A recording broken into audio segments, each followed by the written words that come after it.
I'm always talking to people about how you can use PowerPoint as an image editing tool. So I was presenting at a recent conference and somebody had asked me, well, how would you do something like this? So there's this what we call a stick out effect, and the idea is you have this kind of squared off image. What you want to do is allow part of that image to stick out, and then you can use that in different ways on your screens in your courses. So somebody was asking, well, if you can use PowerPoint as an image editing tool, how would you do that in PowerPoint? So I'm going to go ahead and show you how we would do that. So we've got a picture here, and then under the picture I've got this real colorful flower picture so we can see where it's transparent. Now in the older versions of PowerPoint, you can go into Format, there's the color, and then you can pick a transparent color. And so we can click on that, and when I hit the white here, you can see it makes it transparent. Now one of the things is you have limited control over that because you really can just pick the one color and then that's the only thing that becomes transparent. In this case, it doesn't really create the stick out for us. To create the stick out, what we want to do is have some control, so we want to choose where the transparency is.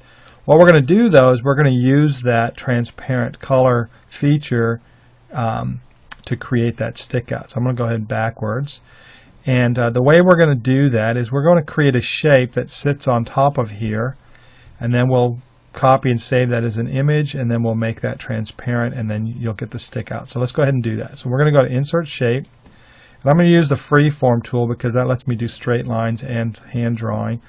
So I'm just going to go off screen here a little and then drag a straight line.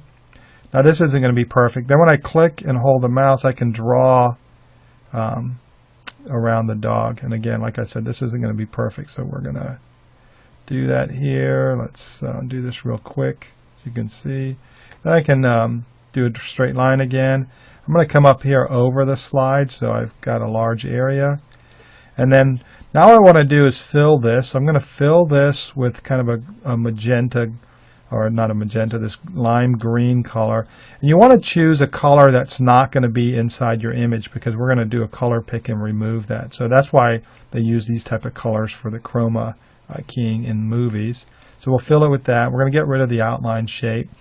And as you can see, it's not perfect, but we get the idea.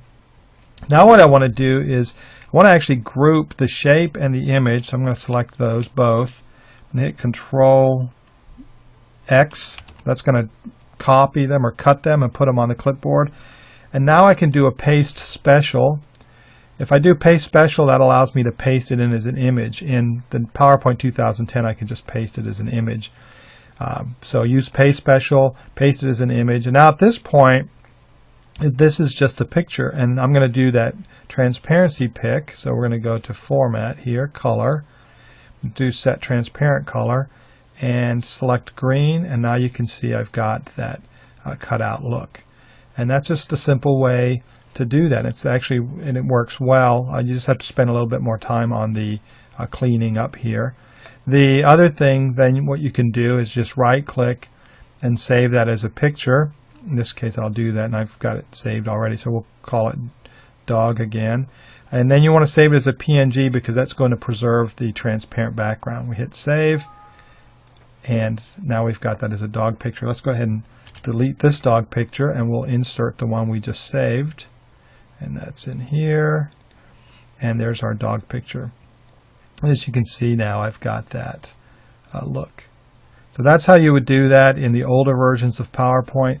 In PowerPoint 2010, you have a little bit more controls over the transparencies. So that's what we'll look at in the next tutorial.